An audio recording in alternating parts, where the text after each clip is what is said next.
Sud Radio André Berkoff. Berkoff dans tous ses états, ça balance pas mal sur Sud Radio. Pas qu'on n'y touche pas, eh bien on y touche et on y touche drôlement.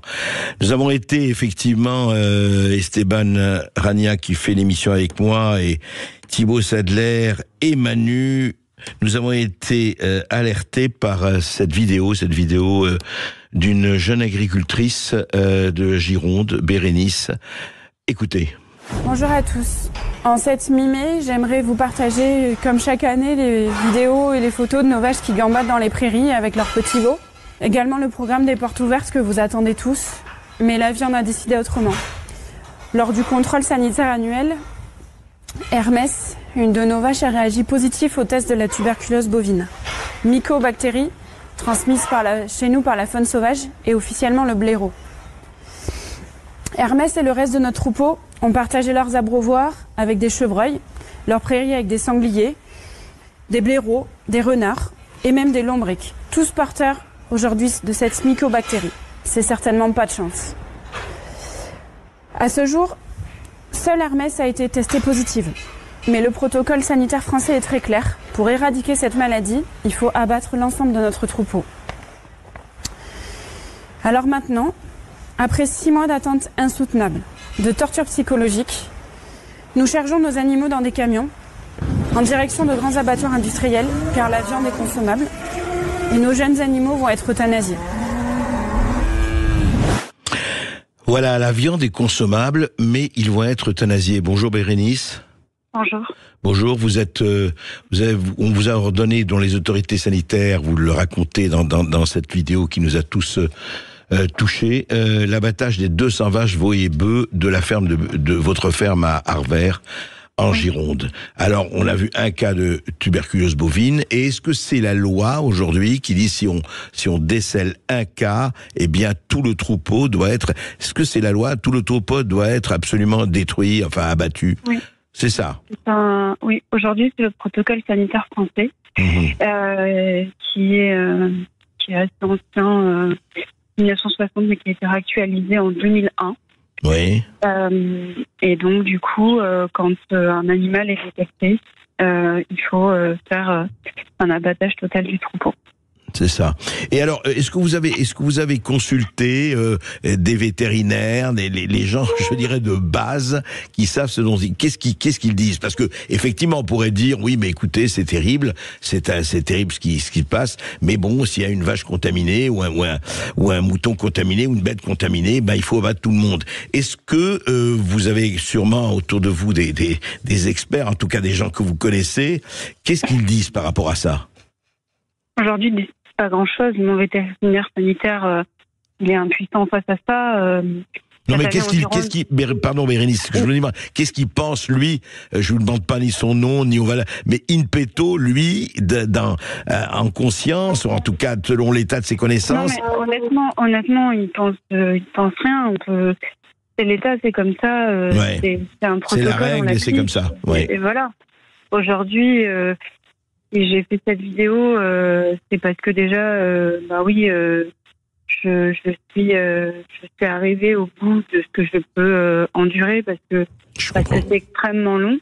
Ouais. Parce qu'aujourd'hui, l'impact, il est plus que sur moi, il est aussi sur mes animaux. Je l'ai expliqué. Je sais plus. Voilà, aujourd'hui, ça fait 6 mois qu'on a nos animaux, donc on est sous arrêté préfectoral. Ouais. Donc on a strictement interdiction de mettre des animaux dehors. Ah oui, d'accord.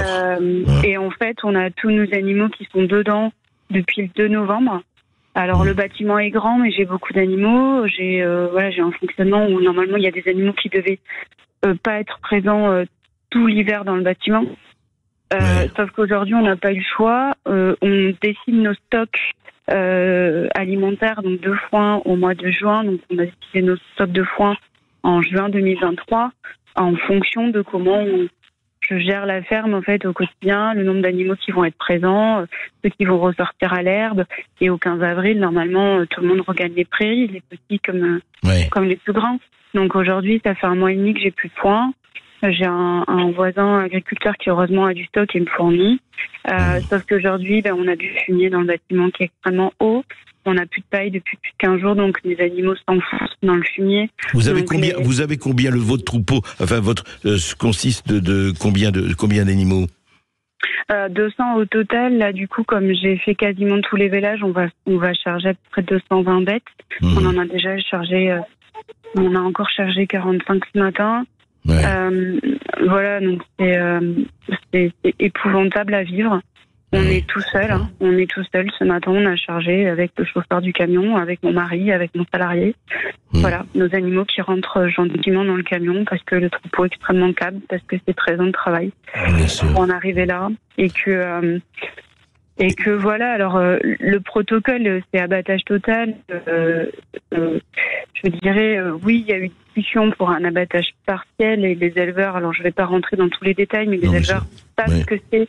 Mais aujourd'hui, comme j'ai été infectée par la tuberculose, par les blaireaux et la faune sauvage, en fait, le protocole total est une aberration, mais le protocole partiel est encore pire. C'est-à-dire que là, vous souffrez une fois. Le protocole partiel, vous souffrez sur une année et vous êtes quasiment même pas sûr d'arriver au bout. Parce que, en fait, au fur et à mesure, on vous fera abattre des vaches. Tous les 2 mois, il faut les contrôler. Enfin, c'est juste l'enfer. Quand on a des animaux comme ça qui ont la tête, voilà, c'est un supplice. Donc voilà, en fait, aujourd'hui, on choisit entre la peste et le choléra. On n'a pas le choix. Et puis on nous laisse tout seul, quoi. Pas d'aide de l'État, pas de subvention, alors, pas de. On va être indemnisé, mais le problème c'est qu'aujourd'hui, moi j'ai un élevage spécifique. Il me semblait être moderne. Je viens de faire des gros investissements. Le bâtiment l'a inauguré en présence de nombreux élus le 11 mars 2022. Donc tout est neuf. Donc les emprunts sont en conséquence. J'ai 33 ans. Je fais une race rustique locale qui est la Bazadaise. La spécificité, c'est les bœufs de 4 ans. Je commercialise tout en circuit court. Et tout ça, c'est pas pris en compte, en fait. Je dirais que à la vache en elle-même, à la mère, l'indemnisation pour la racheter à l'identique, oui, elle correspond, mais c'est tout ça autour, c'est tout ce qu'on perd, en fait. Moi, j'ai été obligée de vraiment repartir à zéro. La race Bazadaise, c'est une vache à faible effectif, donc il y en a très peu disponibles. Il faut remonter notre troupeau en un an. On a 1 an, mais c'est impossible, en fait. Les animaux n'existent pas aujourd'hui sur le marché. Donc, vous avez lancé une cagnotte en ligne, je le dis. Oui, j'ai une amie qui a lancé une cagnotte. Sur litchi.com, c'est bien ça, hein? Oui.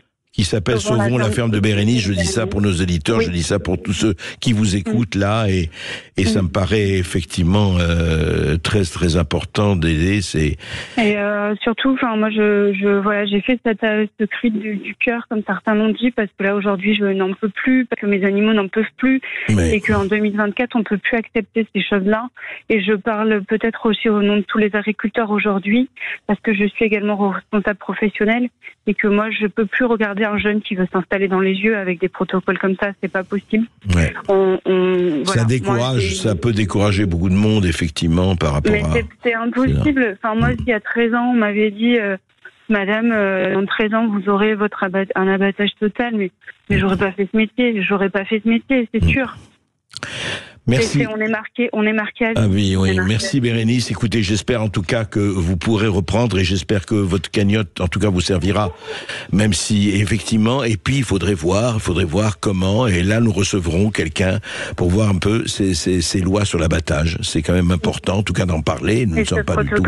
Et ce protocole, absolument. Voilà. En parler et le connaître. Il y a 100 parents qui sont touchés. Bien sûr. Ce protocole est mis en place pour éradiquer la maladie.